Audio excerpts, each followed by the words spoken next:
Hello, everyone, and welcome to the Week 12 Fantasy Life live stream. I'm Matthew Freeman, Matt at the Oracle, and I'm here with Chris Allen. Chris, Week 12. It feels like the last kind of like quote unquote normal week of the NFL regular season for fantasy, at least.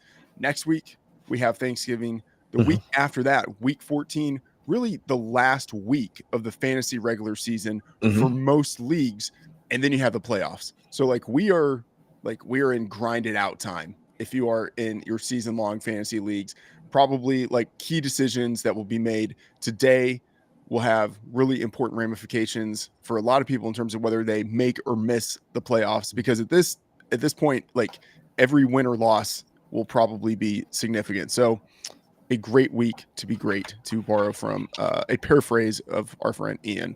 All right, let's look before we get into the show. By the way, shout out everybody who is joining us with the live stream. Not many injury issues that we have in terms of like uncertainty whether someone is in or out. But Chris, you do, along with Jorge Martin, one of our editors, you do a injury breakdown throughout the week. And so just do a quick rundown of that. At the quarterback position, Brock Purdy is out. That's the main passer, some sort of ramifications in terms of how things would impact every skill position player on the 49ers. Also, this isn't injury based. Tommy DeVito is back in our lives for at least one more week. At running back, Isaiah Pacheco is out. I think this will probably be the last week that he is out, but he is out. So Kareem Hunt, full systems go. Alexander Madison and Zamir White, both technically doubtful. Neither one practiced this week. Skeptical, extremely skeptical that either one would play. So it looks like it could be a split committee of Amir Abdullah and Dylan Lobby as the backfield for the Raiders. Tajay Spears out with a concussion. So Tony Pollard, all systems go for him. At wide receiver, Mike Evans expected to return, and then Devontae Smith is out. So obviously, if you have AJ Brown, you're starting him, but possibility for him to be the wide receiver one overall this week with no Devontae Smith. And then at tight end, Jake Ferguson officially out with a concussion. Those are the main injury issues. Anything else stand out to you that I missed in looking at the injuries? I think you covered it all. I mean, there are a couple of cues out there with Malik Neighbors expected to play today. That'll be like a pre-game, like game time decision type of thing. Also, Ladd McConkey, and that one's one of the more, I would say, just be sure you have a contingent options to do play on Monday night. But otherwise, I think you covered it well. Yeah, the McConkey one, that's interesting because with the Monday night players, it's always a little bit uncertain. I'm assuming that McConkey does play with the shoulder injury. Played last week, did not practice on Thursday, but got in a limited practice on Friday and Saturday with the questionable tag. And so as long as a guy played the week before and then he gets in limited practices to close the week, I'm generally assuming that he's going to play, but not 100% with McConkey there. All right, let's start to get into it here. The first question that we have coming up, start one between McConkey. All right, good. We just talked about him. Ridley and Jennings. So mentioned at the top, no Brock Purdy for the 49ers. So that certainly would impact, it seems like, the possibility or the upside rather for Juwan Jennings. But before the news of Brock Purdy, Juwan Jennings was someone I was really interested in this week. In his 3 games with either Brandon Ayuk or Deebo Samuel out this year, he's just been an absolute target magnet. In week 3, 12 targets. Weeks 10 and 11, 11 targets, 11 targets. The route rates, and you can get this information by looking at our utilization tool on the site, 89% route rate, 95 and 97% route rate. So when he's one of the top 2 wide receivers on the team, he's on the field running routes almost every drop back. And there's been a lot of skepticism about Brock Purdy for the past 2.5 years. Increasingly less skepticism, but still skepticism about whether he's really as good as his numbers. Maybe there's still the possibility that with Brandon Allen at quarterback, the drop off from Purdy to Allen isn't as steep as we would maybe anticipate. Ridley, with Will Levis coming in, he was not his full productive self last week, but still you would assume that he's a target magnet. And then we talked about McConkey, who has increasingly, especially since the week 5 bye, gotten usage within the offense for the Chargers that is now, I wouldn't say inclined to pass the ball, but more balanced than it was in weeks 1 through 4.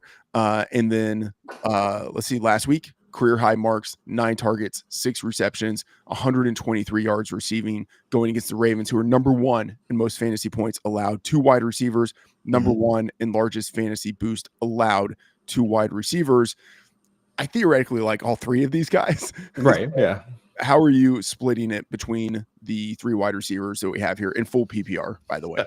Yeah, I would say in full PPR, actually take the scoring system out of it. I would say the key differentiator would be the potential quarterback play and the downgrade from Brock Purdy to Brandon Allen. Without knowing a lot about how he's going to operate within the Shanahan system, it would lead me more towards Ladd McConkey, which, to your point, Freedman, we've been seeing him get more and more involved in the passing game, especially as Justin Herbert has started to take more dropbacks, and that passing game has really started to take off since their bye week earlier in the season. So I lean a bit more towards Ladd McConkey and Calvin Ridley. Since Devontae Adams has been, or not Devontae Adams, DeAndre Hopkins has been out of the picture. I mean, around 30% of the team's targets so far. Air yard share has been one of the top in the league. But I think one of the things that I like a bit more about Ridley is the fact that he has been used slightly closer to in the intermediate parts of the field versus being more of the deep threat. And that is what was more of his role when Hopkins was there. So if we're getting more intermediate shots, Will Levis can potentially play a bit better. Although I thought it was hilarious earlier in the week. I think he was at his press conference. They asked him if his passing play or his play has improved at all since coming back from an injury, and he said that he hasn't thrown underhanded or with his chest. So just baby steps for Levis, but still, if Ridley's the wide receiver 1 for his team, we've got McConkey essentially being the wide receiver 1 for his team as well, and both have their starting quarterbacks. That's my lean so far, without knowing a bit more about how San Francisco is going to be. Yeah, I'm pretty high on McConkey. If you look at the rankings we have at Fantasy Life, free, by the way, go check out the rankings and also the start sit tool that we have. I'm the highest ranker on the site on McConkey. I have him as a low end wide receiver 1. So still, I mean, and that's pretty optimistic, but I feel like based on how they're using him and then the matchup going against the Ravens, I think that's warranted. I think he certainly has the upside for that. So I have him a little bit ahead of Ridley and Jennings. All right, next question that we have here. Coming from Chris Arshad, Chuba or J.K. Dobbins?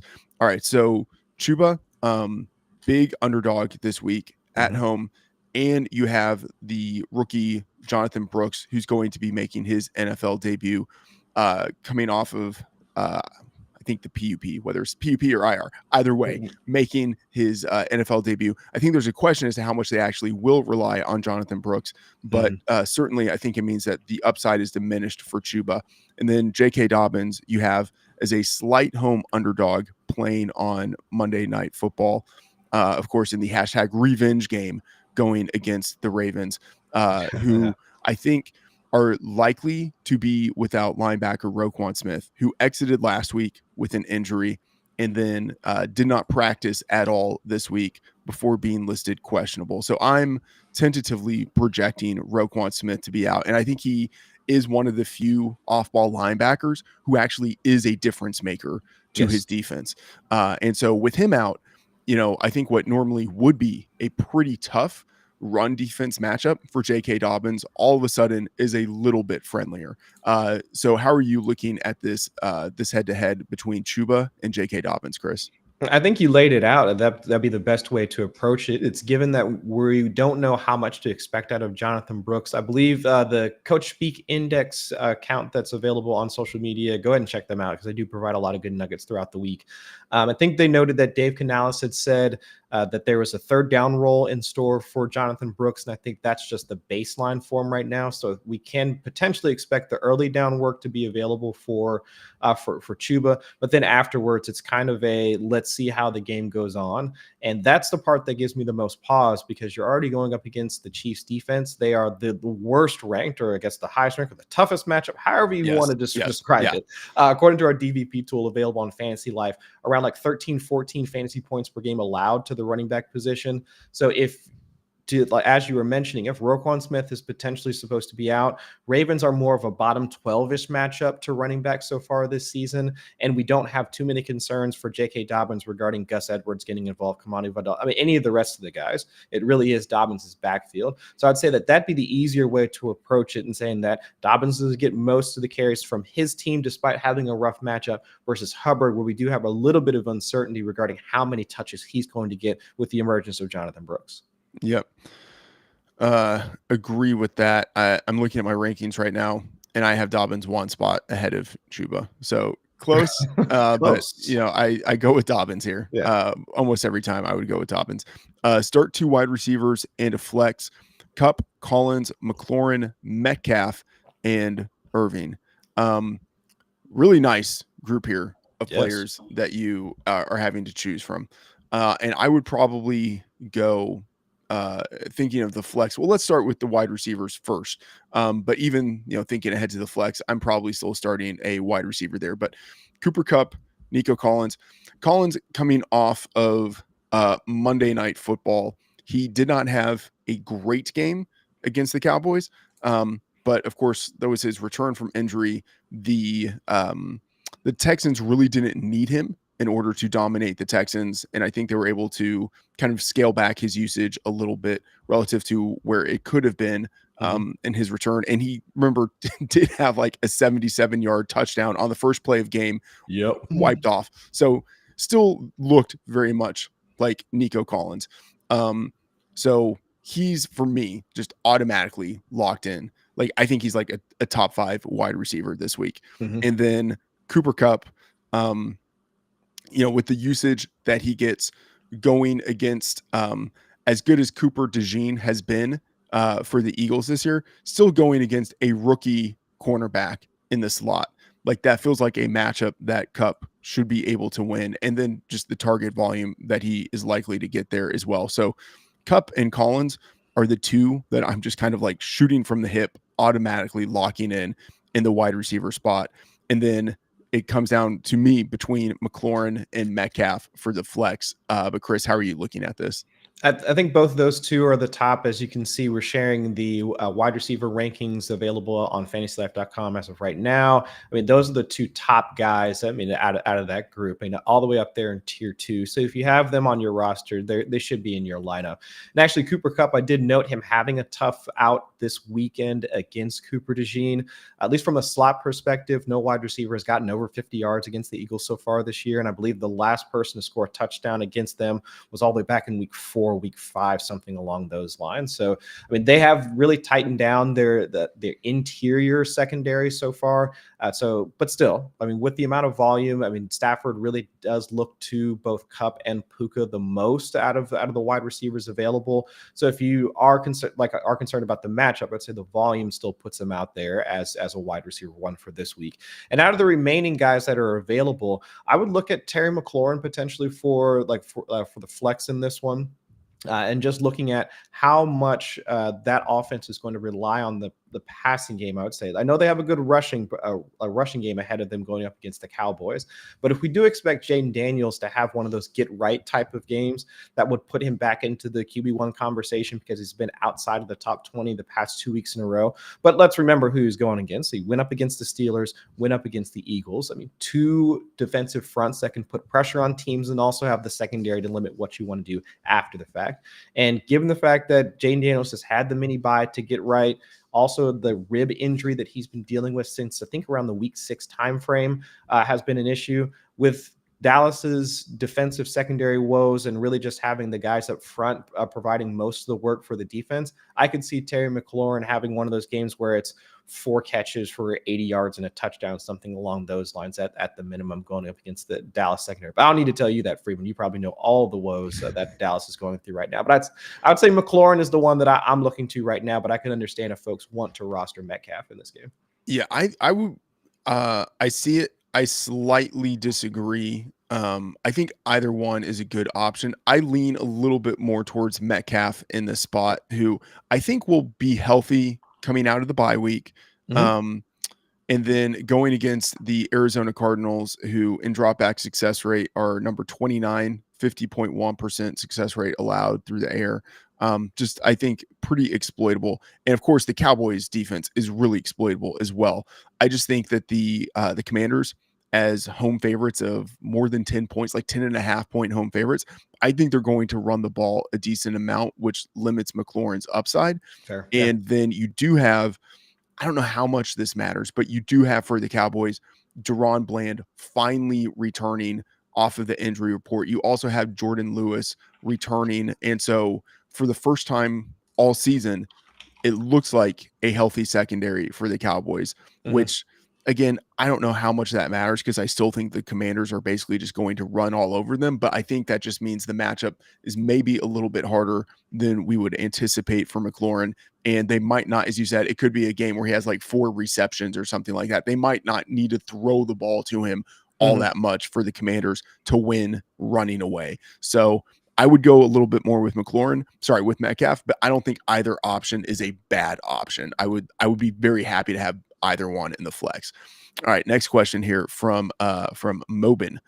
Start one, DJ Moore versus Minnesota, Jaden Reed versus San Francisco, or JMO versus the Colts full PPR. So the full PPR, I think, factors into this a little bit. Like JMO just feels almost like out of hand, like the guy that you love in like a standard league or like a half PPR. And he has a ton of yards that come along with him when he scores touchdowns, but he's not really the PPR guy. Jaden Reed, I think, is really intriguing, and I basically always want to have him in my lineup whenever he has a healthy quarterback with him.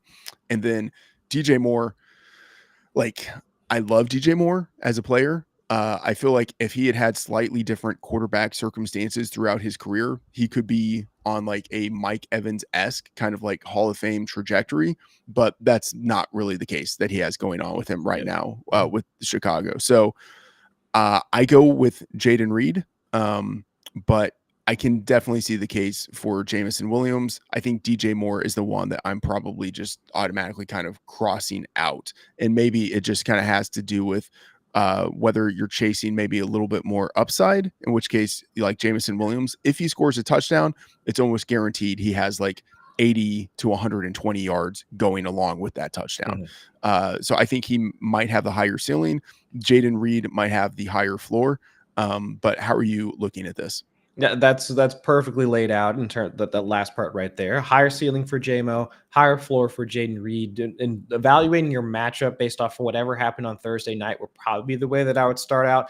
And then the other point that you laid out, I'm completely with you there as well. DJ Moore is probably the one that I'm Xing out first out of that group. I mean, going up against the Vikings defense, we do know that their blitz happy tendencies with Brian Flores will likely limit whatever Caleb Williams wants to do. And so while it was good to see Caleb Williams take a step forward last week in terms of limiting negative plays, scrambling a bit more and creating out of structure, it's tough for me to see a scenario where he comes out on top, or at least taking a similar step forward in week 12. So I'll just go ahead and toss any of the Bears pass catchers to the side and look at Jaden Reed and JMO after that. I guess my only concern with JMO, I'll just say this up front. I like Reed more than Jameson Williams, comparing the two, because with Jameson Williams last week, it's not like we saw his targets increase even more with Sam Laporta out.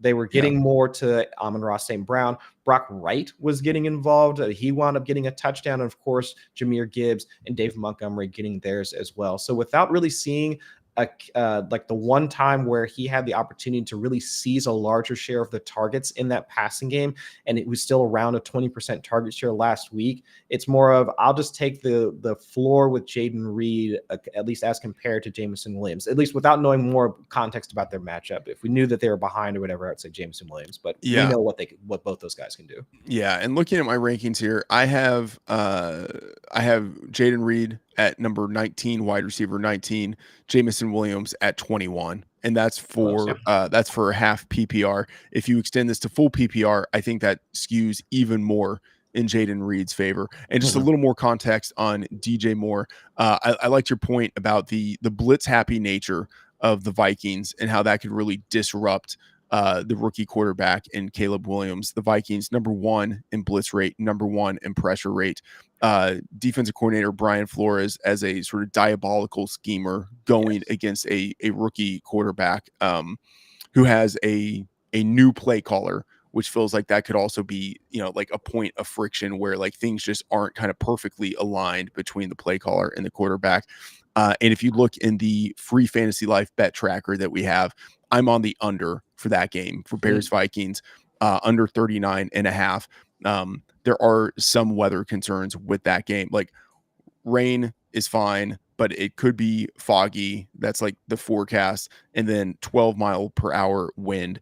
And most people kind of think of like 15 and 20 miles per hour, like where it really starts to have an impact. But for betting, it's as low as 10 miles per hour. Like that's the threshold where you really start to see the total go under in these games. And then divisional games tend to go under. Divisional games in the second half tend to go under.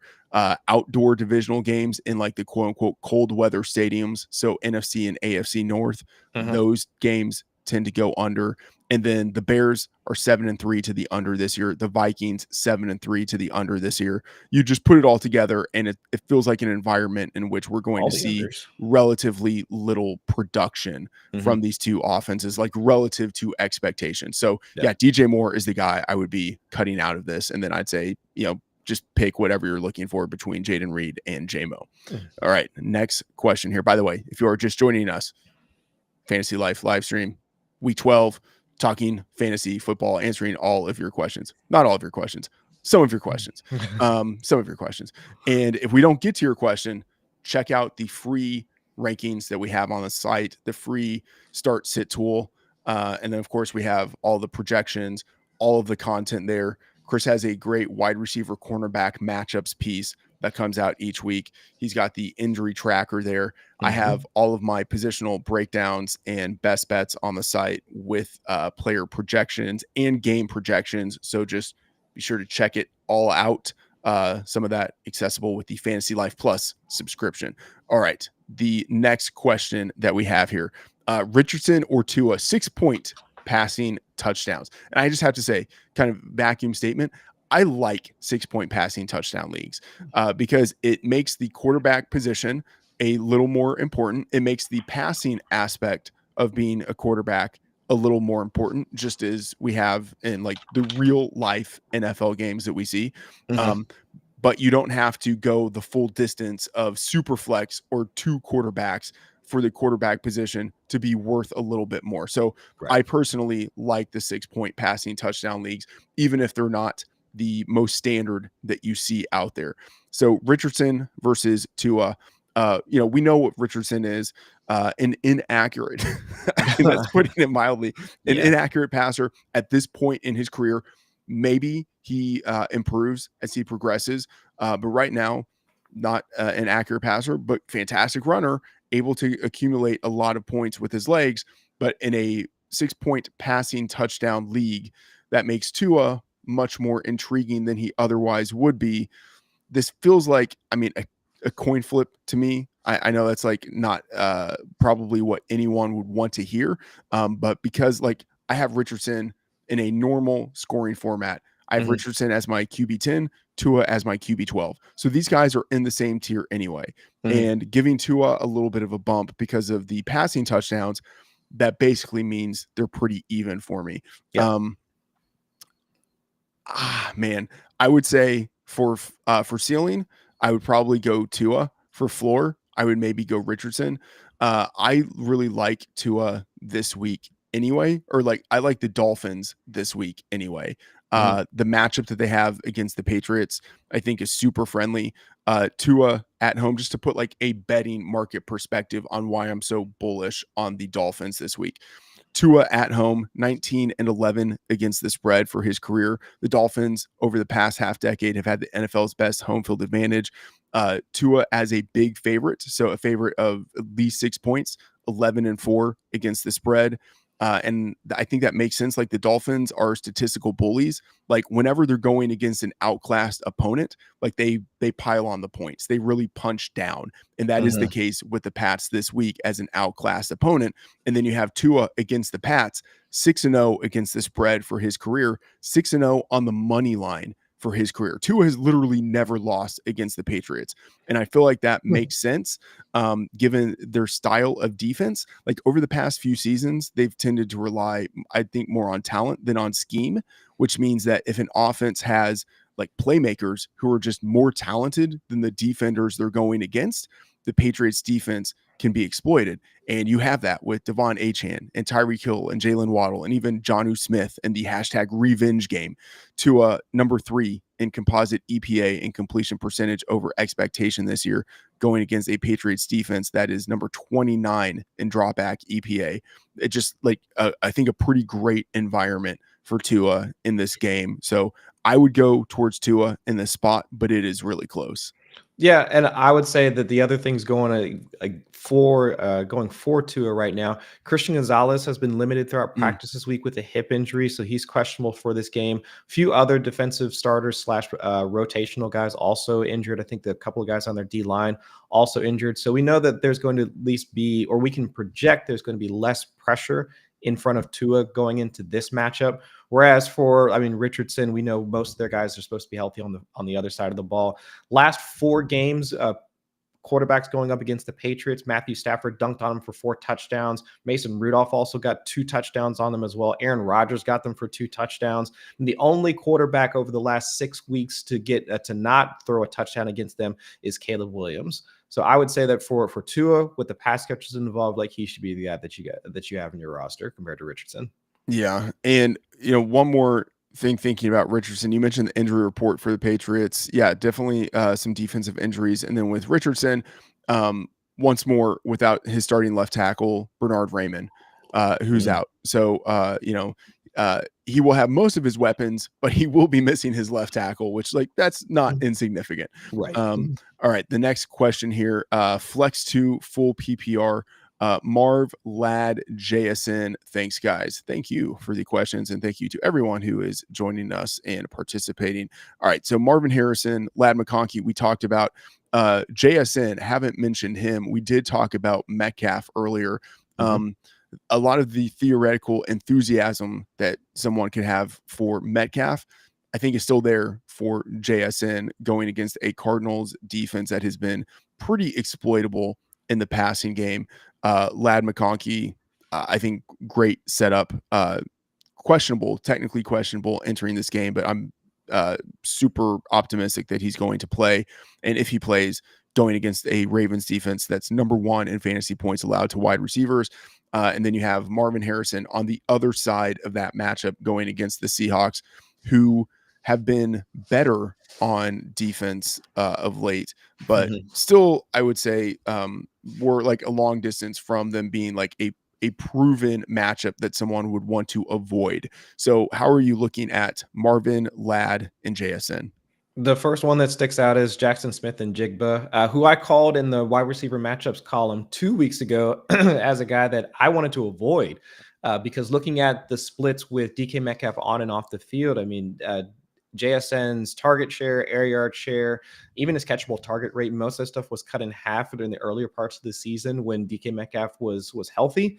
But in the first game back just this past week, over 30% of the team's targets and air yards. He was essentially their wide receiver 2 with Tyler Lockett more or less taking the wide receiver 3 role and taking a seat back. So he would be the one that would instantly put in there.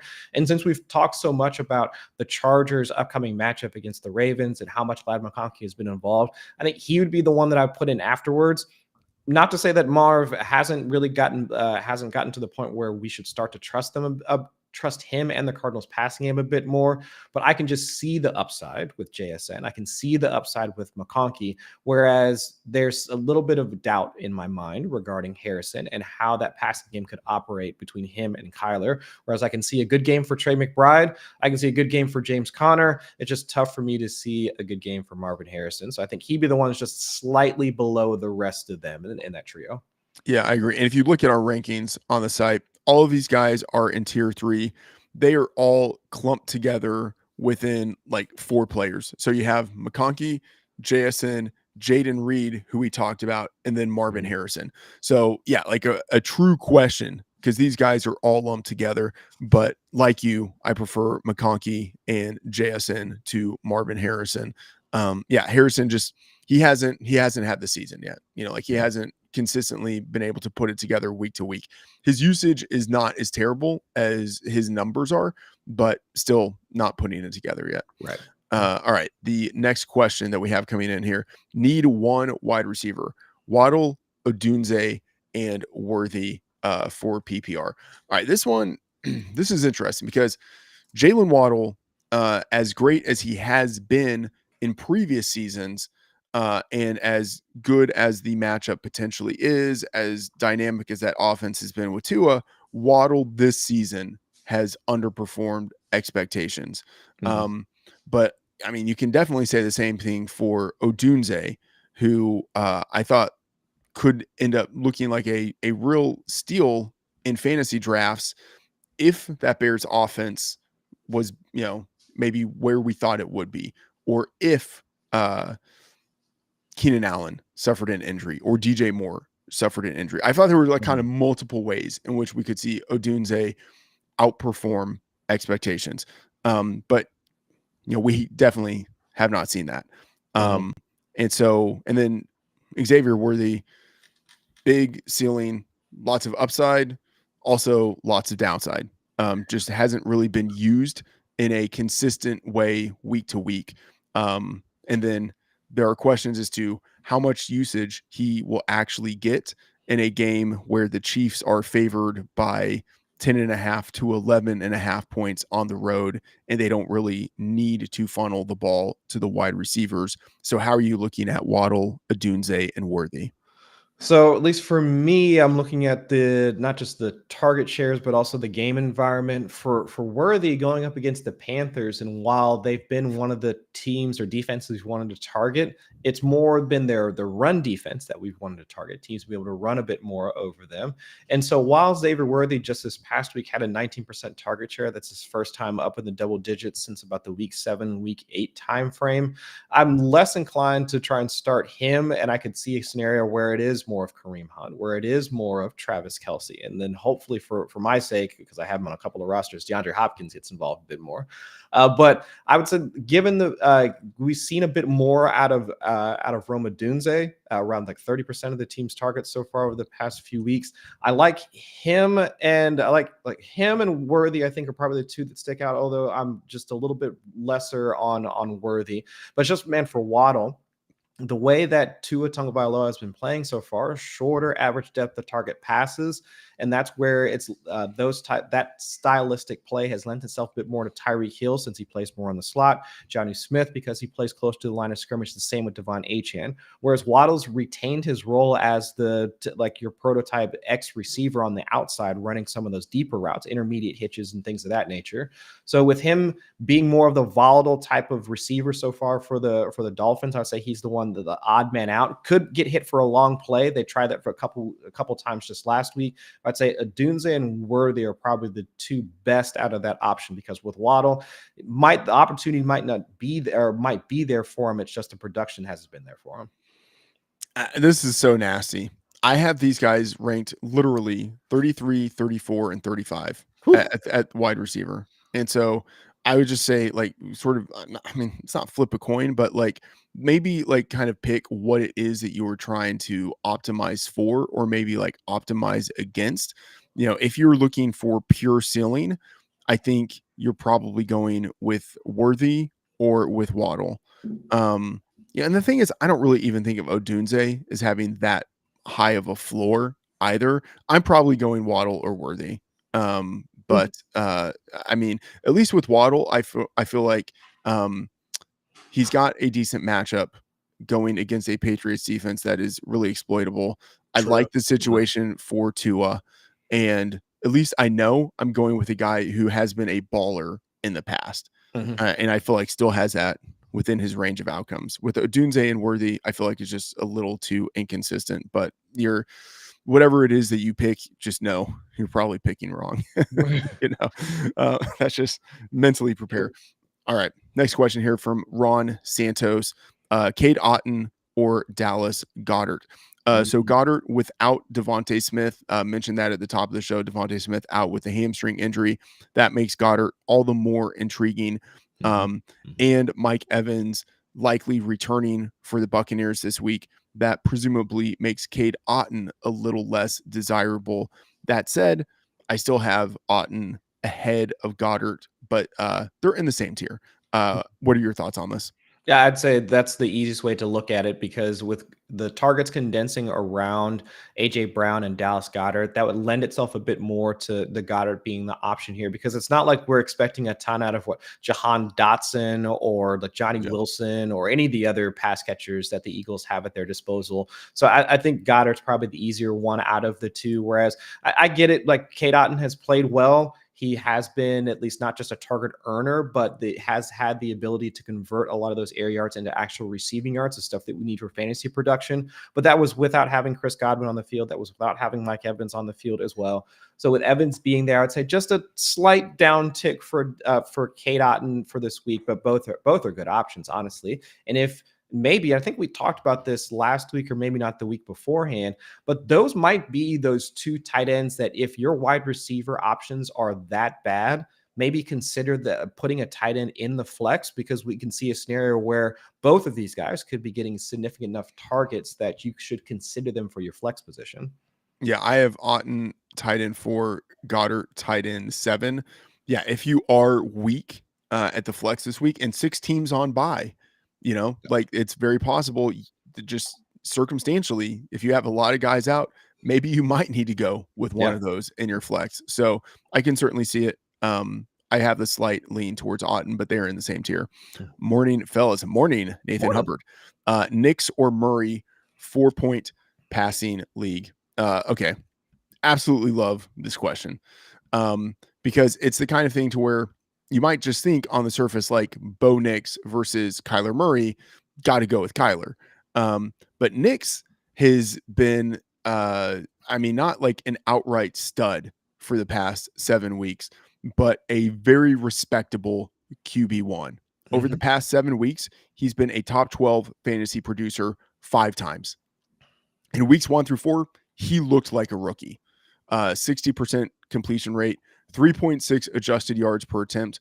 He at least had some production on the ground, but still just 12.3 fantasy points per game the first month of the season. Since then, a really nice 69% completion rate, 8.2 adjusted yards per attempt, and 21.6 fantasy points per game.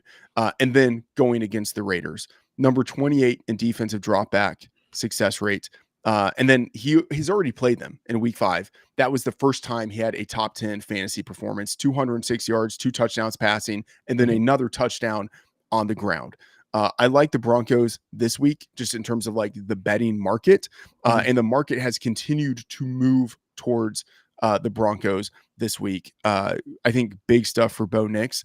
I would take him over Kyler in this spot. And it feels maybe a little bit counterintuitive, but kind of across the board, given that you have a number of really good quarterbacks this week who are out. Josh Allen on bye, Joe Burrow on bye. Bo Nix, for me, he's a top 5 fantasy quarterback, top 8 at a minimum. And so it's close with Murray, but I have Bo Nix 1 spot ahead of Kyler Murray. I would go with Bo Nix. Oh, I 100% agree on this one. I think Knicks has gotten a bit more comfortable in the Sean Payton system, which has been something of an indictment of Russell Wilson, considering Sean Payton had to essentially try and bend him to his will in the 2023 season. But Knicks operating that offense and being able to hit multiple pass catchers on a weekly basis. I mean, Cortland Sutton has been his wide receiver one, but everybody from Troy Franklin to Lil Jordan Humphrey to all the tight ends and running backs, I can see a scenario where Knicks gets there as a passer going up against the Raiders secondary, who have been, I think, bottom 12 in terms of, or at least top 12 in terms of fantasy points allowed, but a good defense that you'd want to target with your opposing passer. But also the rushing has been there. So far, when the pocket has broken down and quarterbacks have been under pressure, Knicks has accrued like the was top 4 in terms of rushing first downs generated when under pressure. I think it's just him, Jaden Daniels, Jalen Hurts, and surprisingly enough, Brock Purdy. They're the only 4 that have been in double digits in terms of rushing first downs created, like when under pressure.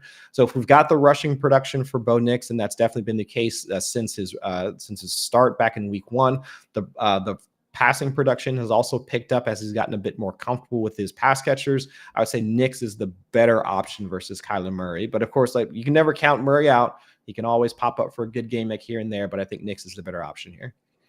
And one more wrinkle in this, looking at Bo Nix going against the Raiders, who for the season have been bad on defense. And then this week, they're without slot cornerback Nate Hobbs, without perimeter cornerback Jacorian Bennett, and possibly without perimeter cornerback Jack Jones, who exited last week early with an injury.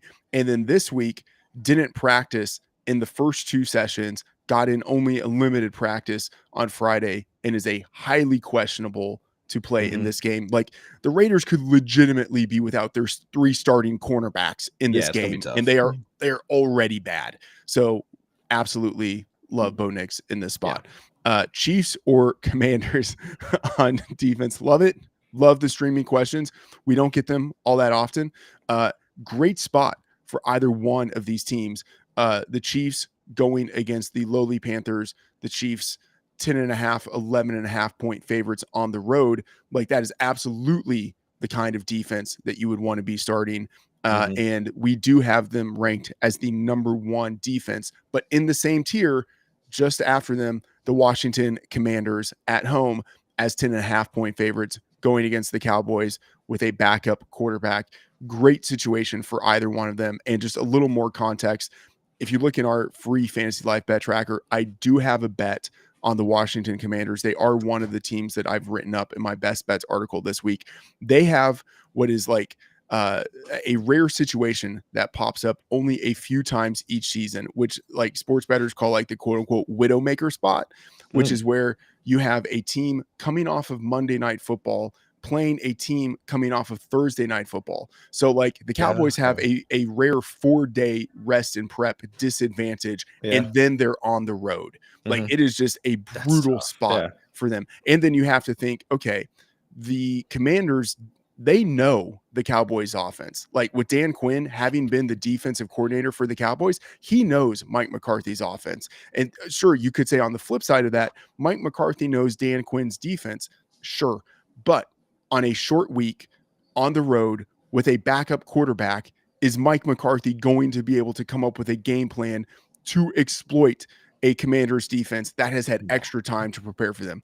I'm highly skeptical. So I go with the Chiefs, but the Commanders are really close and in the same tier. I don't think with either one of these options you can really go wrong. So I go with the Chiefs, but Commanders very close. I agree. Yeah, I definitely agree there, because I can see a scenario where that you would see a number of plays where, because Cooper Rush has been willing to fling it downfield, and he he threw a couple to, of course, like CeeDee Lamb is going to wind up getting his, and we'll see if like the backup tight end Span Ford, which is to me, it's just like a funny name to say for one reason or the other, but like the backup tight end is going to play in place of Jake Ferguson. Any one of those pass catchers can wind up ripping off chunk runs to the point where they're putting up field goals with Brandon Aubrey and so on and so forth. So I could see a scenario where like the Cowboys at least try and like put up some points, and that takes away from your defensive scoring.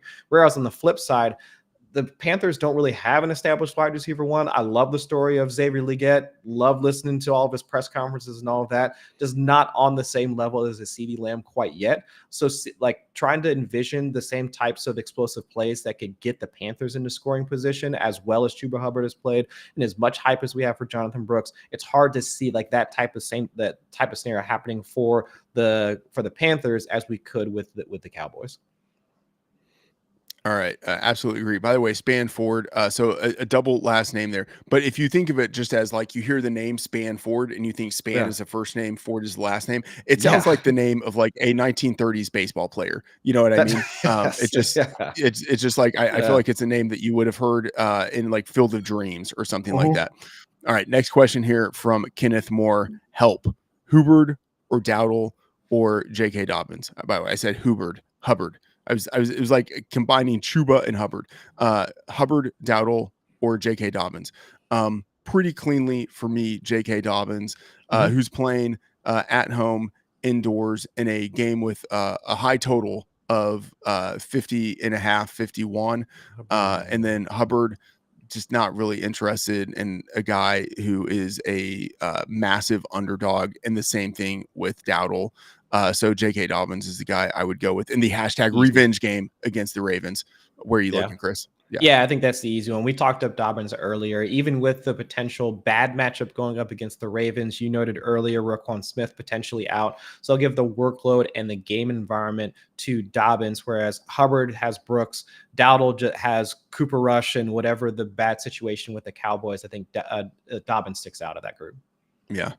All right. The next question here that we have, let me see. Chris, is anything popping up for you in terms of new questions here? No, nothing yet. Let's see. Here we go. All right, here we go. All right. From Jose Hernandez. Shout out Jose, who is always in the chat here asking questions. Good morning, guys. Need some help with the flex. Javonte Williams, Rico Dowdle, or Darius Slayton. And then at tight end, Goddard or Otten. We talked about that same matchup, Goddard or Otten. I go a little bit towards Otten. Chris, you go a little bit towards Goddard. Both of those guys in the same tier. And then in the flex, Worthy, Bucky, Rashad White. So both running backs. Multiple flex questions that he has here. Javonte Williams, Dowdle, or Slayton. That one's a little bit nasty, but where are you? I'm crossing Slayton off. But I think this is Javonte versus Rico. Where are you looking there? Javonte, even though it can be somewhat tenuous, we don't know how Sean Payton is going to want to deploy their running backs on a week-to-week basis. Audric Estime was the hot pickup last week. That wound up being a complete bust. Javonte Williams got the start, dragged 6 guys into the end zone, then that touchdown run he had last week. So I can see a scenario where he starts off the game, but let's see what happens if he winds up having a fumble, or he doesn't hit a block right, or Sean Payton just gets mad because he had bad sushi the night beforehand and wants to give Jaleel McLaughlin some more carries. That's entirely possible with the way that their rotation has happened this week. So I'd say Javonte, just given the production and usage from last week, that's the easier one of those two in order to figure out. And of course, we had the TE discussion already. And I don't know, like, how are you approaching the Bucs running backs? Because I lean a bit more towards Rashad White. I understand Bucky is the better runner out of the two, but I think with Rashad White's pass catching role, along with splitting some of the carries, I think White is the better of those two. But how do you look at it? It's disgusting. So I agree. Javonte over Rico. I think it's close, but I think Javonte has the higher ceiling because of how he could be used. We don't know, but how he could be used. And then I think a pretty nice matchup going against the Raiders. And then the other flex question: Worthy, Bucky, Rashad White. I lean a little bit towards Bucky because I think he still has enough of the receiving workload, not much. And then I think Rashad White, with the return of Mike Evans, I think Rashad White has a decreased pass game role relative to what we saw in the previous 3 to 4 games. And so I lean a little bit towards Bucky Irving there. That said, if you're looking for ceiling, then I think it's Xavier Worthy out of the 3 options. So I would say if you're looking for floor, I would go more Bucky Irving. If you're looking for ceiling, I would probably go Xavier Worthy. I think that's the way I would cut that. Fair. All right. The next question here that we have coming up. from CK. All right, you have Kyron Williams, James Conner, Monty, Stevenson, and Chubb. Taysom and Kincaid at tight end, inconsistent, but both on the bye week. Should I trade Monty or Kyron for McBride, or just pick up Schoonmaker this week? Okay. That's an interesting one. I would say some of this has to do with how much you need a win this week in order to have a shot in making the playoffs. Because remember, you're thinking championship, right? Yeah. So if you can get into the playoffs without having to trade one of your studs at running back, I would absolutely just hope that things maybe work out with Schoonmaker. I like McBride, and I think he is an upgrade on your tight end position anyway. So like there is a case to be made of, hey, trading from a position of strength at running back to upgrade my tight end. But I don't know if he is enough of an upgrade over Taysom or Kincaid. And I would probably rather have the added depth at running back, because like running back at any moment can get pretty thin if you start to suffer some injuries, if a guy has a role change within his offense, whatever it is. So even though you might look and you say, oh, I have this extra depth at running back, and maybe I can leverage a piece, trade it away, and get more overall fantasy points in my starting lineup this week and kind of like for the rest of the season. I think if your team is sufficient, and it feels sufficient with Taysom and Kincaid, I would probably keep the extra depth at running back, because like I have a feeling at some point in the playoffs, you will probably be like, oh man, I'm glad I have this extra running back that I can just slot in now that Stevenson or Monty or whoever suffered an injury. And if I didn't have this extra running back, I would be drawing very close to dead in this matchup. Yeah, I agree there. And also with either of those two running backs, if you look at our utilization report, like the utilization score that's available in our season long scoring, Kyron Williams is like essentially considered like an RB1 based off his utilization so far this season. And so even though you are trading for a guy like Trey McBride, who's also like fairly high up there in terms of his UR score, I would at least ask and see if you can get a bit more in return for that, because as of right now, Trey McBride from a target share standpoint has been somewhat reliable, hasn't found the end zone yet, or at least as a receiver yet to find the end zone. So it's just the production hasn't been there. So the utilization has been there, production hasn't been met, at least as far as how many targets he's been earning. So I'd say if you were trading away a guy like Kyron, I would at least want to get a bit more back, whether it's another like a bench wide receiver. It doesn't have to be like a 1-for-1 position or 1-for-1 trade or trying to get a running back in return, but at least trying to get just a little bit more out of that trade, I think would be my way to go about it. But I'm with you. I would rather have both of those running backs on my roster, see what you can get out of Schoonmaker for this week, and then with the guys that you currently have on your roster already, see if you can ride it out into the playoffs afterwards. I would say if you are going to trade one of the running backs, and it has to be either Kyron or Monty, I would probably trade Montgomery. That said, I love David Montgomery. Like he's just like so like consistently steady, because he scores a touchdown like literally every week. Like last week he had 2 touchdowns. This week he has 11 touchdowns in 10 games. One of those was a passing score. Last year he had 15 touchdowns in 17 games, including the playoffs. The dude scores touchdowns. So I don't think I would want to trade him away. If I were trading one of them though, it would be David Montgomery. Yeah, tough matchups ahead for the let's see, for the Rams, if I'm looking at it right. I mean, like Eagles this week. I mean, they got the Saints, but then Buffalo, 49ers, who might be in something of a tailspin. So maybe if like looking ahead, if you are going to be trading them away, seeing who has like the better schedule moving forward, that might be a tiebreaker as well. All right, next one that we have here: Hawk or Kittle. Thank you. All right, so talked at the top of the show. No Brock Purdy. And so that could impact the way that you are looking at a number of the 49ers skill position players. And then on top of that, Kittle was out last week. And so potential uncertainty about the way that he would be used this week and the health that he has coming into the matchup. That said, I'm still going with Kittle ahead of Hawkinson. In our rankings on the site, by the way, rankings free, be sure to check them out. We have Both of these guys in our second tier. Kittle is near the top of that tier. TJ Hawkinson at the bottom of that tier. I Mhm. would say both of them tight end ones. Kittle feels like he has, even with a backup quarterback, a ceiling, a potential ceiling that TJ Hawkinson just does not have right now. Although I will say, let me look at the Vikings report just to make sure I'm remembering this correctly.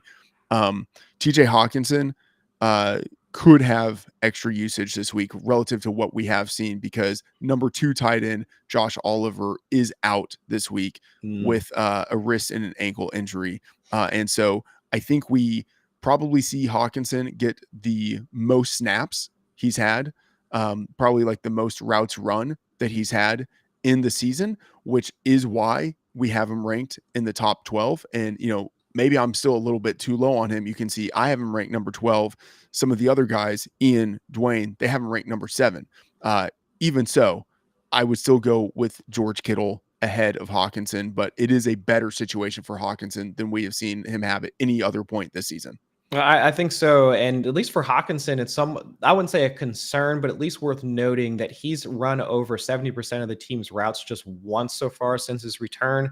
Yeah. And so like the targets have somewhat been there, like 6, 7-ish targets or something along those lines, like since he's been back. But I need to see routes. I want to see more target share. And of course, with Sam Darnold being the one operating the offense, I think in our own Thor Nystrom has been calling for Nick Mullins to start over over Sam Darnold so far over the past couple of weeks with the number of turnovers he's been generating. I'd say Kittle has like the higher upside between the two, and we've seen that so far this season. So I'd go with Kittle. Yeah. All right. The next question that we have here from 5 Canuck. In a rough spot for a flex in PPR, estimate Hunter Henry or Adam Thielen. That is a rough spot for That's a tough. flex. Condolences. All right. So estimate, not a PPR guy, but then he actually did get some receptions last week. I think his first receptions of the season. Hunter Henry.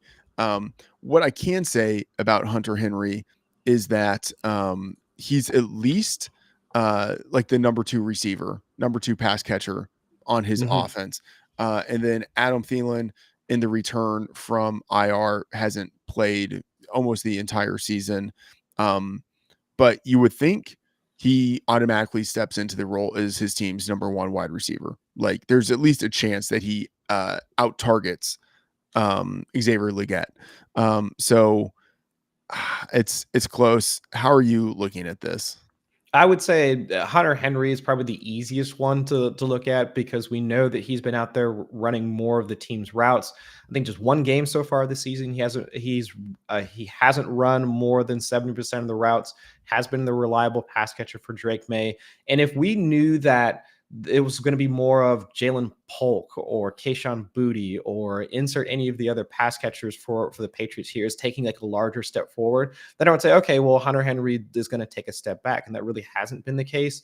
So even Thielen coming off the hamstring injury, yeah, I can see him being more of the fresh legs, even though fresh legs at 30 plus years old, I don't really know how that really, how those two things work out together.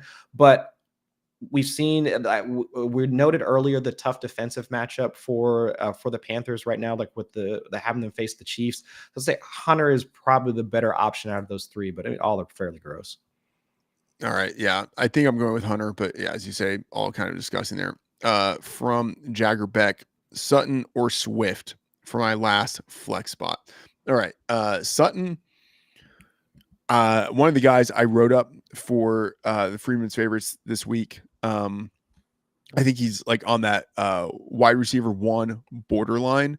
And Mhm. some of that is just because of the matchup. Mentioned this earlier. The Raiders could be without their 3 starting cornerbacks, which means they could be super exploitable in the secondary. Like their backups are DeCameron Richardson, a day 4 rookie, Sam Mhm. Webb, who has 5 coverage snaps since last year, and Darnay Holmes, who has a 49.1 PFF coverage grade. Like the Raiders are bad on defense and they are severely injured, which means they could just be absolutely atrocious.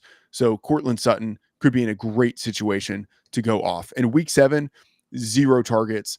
absolutely just dreadful performance. Since then, he's looked really good. 38 targets in 4 games. Mm-hmm. He's had, I mean, like on top of the receiving production, 370 yards, a touchdown. He's also had like 30 yards passing and a touchdown passing on 2 attempts. Like they're coming up with Yeah. ways to like incorporate him and to get him the ball. So Sutton is really intriguing to me. And then against the Raiders in week 5, nothing burger in terms of performance, but this is a different Raiders defense, which is already bad to begin with, and then now injured. Swift, I like Swift fine, but the Bears, I'm just generally pessimistic on them this week. So I would say I prefer Sutton, but if you're just kind of desirous of like, hey, I need to make sure I get some production, like some locked in production this week, maybe you go with the running back because he has more projectable volume. I prefer Sutton, but I can see the case for DeAndre Swift. Where are you on this, Chris? I'm with you on Sutton is the at least the better option for out of those two, but I can see a scenario where Swift does break off a couple of runs here and there in order to make his game. But it's just one, the potential injury reaggravation. He did pop up on the injury report last week with the groin injury, played through it, but we did see Roshan Johnson wind up getting let's see 2/3 of the carries from inside the 5 last week. That's why he was able to get the touchdown, because he did have that goal line roll. We'll see if that holds on for week 12. And of course, we talked earlier about how tough it was going to be for just the Bears offense as a whole to go up against Brian Flores' defense in Minnesota. And so far right now, going up against Minnesota, only 2 running backs so far have been able to get at or above 100 yards, and that's Jordan Mason and Jahmyr Gibbs. DeAndre Swift ain't either of those guys from a skill set, so I would say it's kind of tough out for Courtland Sutton, for Swift, whereas on the flip side, Sutton has, like, over the past 4 weeks, targets of 11, 10, 9, and 8. I know there's going down, so not what you want to hear, but still over 20% of the team's targets. Really not looking at much other production from the other pass catchers in Denver. Nix and Sutton, like that's the quarterback wide receiver combo you want. So Sutton for me for sure. All right. Final question here. And of course, thank you everyone who has participated and watched and followed along in the live stream. And look, I should have said this at the beginning of the show, but hit the like button. Do us a solid. Hit the like button if you are enamored with the fantasy advice that we are giving you. All right. Final question here. Hello, guys. Flexbot, Dallas Goedert, Jawan Jennings, TJ Hawkinson, or Jacoby Myers. That's a good PPR. Pick one, please. All right. So we've mentioned Jawan Jennings, talked about him at the top of the show, mentioned Goddard, mentioned Hawkinson. We haven't talked about Jacoby yet.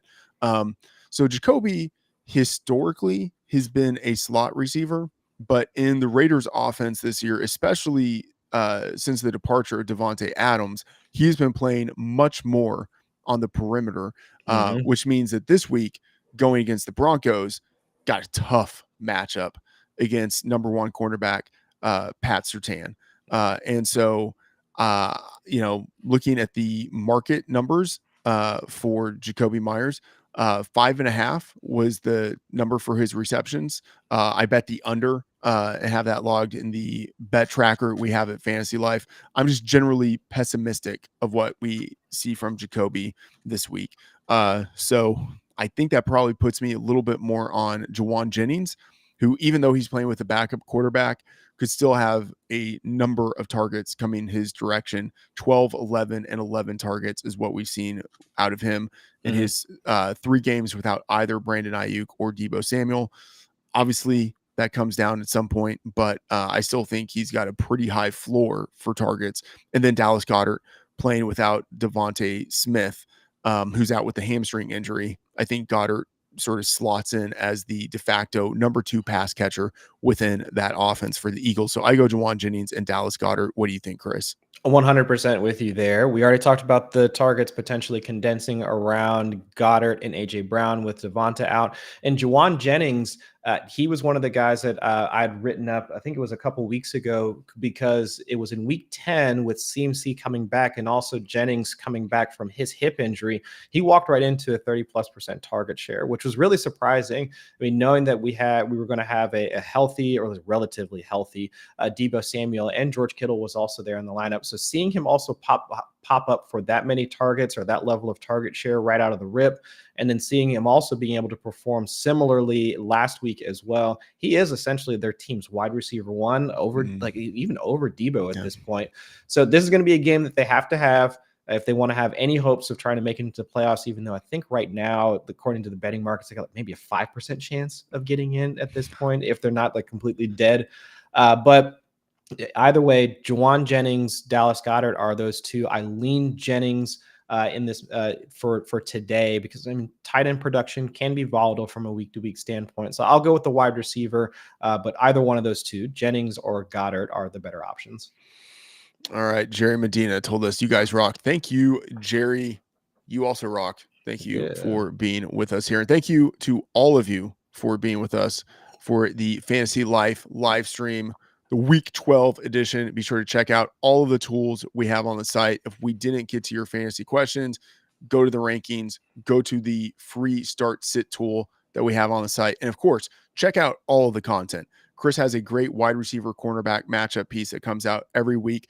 I have the positional breakdowns, and then there's all the other content on the site as well from Dwayne, from Ian, from everyone we have there at Fantasy Life. So thank you everyone for joining us. Check out the site. Best of luck on all of your week 12 fantasy endeavors, and we will see you next week.